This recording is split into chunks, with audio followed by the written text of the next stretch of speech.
সুধা তেজকে বলে, আমি মিথ্যেবাদী নই, আমি লোভী নই। আপনার মতন এই সমাজে অনেক লোক আছে যারা মনে করেন ডিভোর্স একটা মেয়ের কাছে সব থেকে বড় কলঙ্ক। ডিভোর্স হলেই সেই মেয়ে পাপিষ্ঠা হয়ে যায়, তার সম্মান আত্মমর্যাদা বলে কিচ্ছু থাকে না। তাই বহু মেয়ে বছরের পর বছর অনেক কিছু সহ্য করে ভুল বিয়েতে আটকে থাকে, নিজেকে তিলে তিলে শেষ করে দেয়। আমার জীবনের এই 2 বছর অনেক কঠিন সময় আমি পার করেছি। জীবন আমাকে শিখিয়েছে যে সম্পর্কে সম্মান থাকে না সে সম্পর্ক কখনো সুখের হয় না। তাই আমিও এই বিয়ে করব না। তবে হ্যাঁ, আমি আপনার পরিবারকে অসম্মানও হতে দেব না।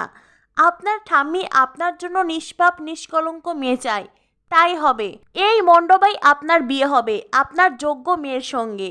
তো বন্ধুরা, তেজকে যোগ্য জবাব দিল সুধা। সুধা এতদিন একটু একটু ভীত থাকলো, এইবার আর সে ভীত নেই। এইবার সুধা প্রতিবাদ করতে শিখে গেছে। তাই কোনো পরিস্থিতিতেই সুধার অপমান অন্যায় মেনে নেবে না। সে প্রতিবাদ করবে, সে অন্যায়ের বিরুদ্ধে রুখে দাঁড়াবে। আমরা তো সুধাকে বরাবর এমনটাই দেখতে চেয়েছিলাম। তো বন্ধুরা, সুধা তেজের মুখের উপরে যোগ্য জবাব দিয়েছে, প্রতিবাদ করেছে।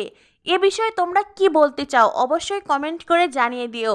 আর পরবর্তী আপডেট পেতে আমাদের সাথেই থাকো। ধন্যবাদ সবাইকে।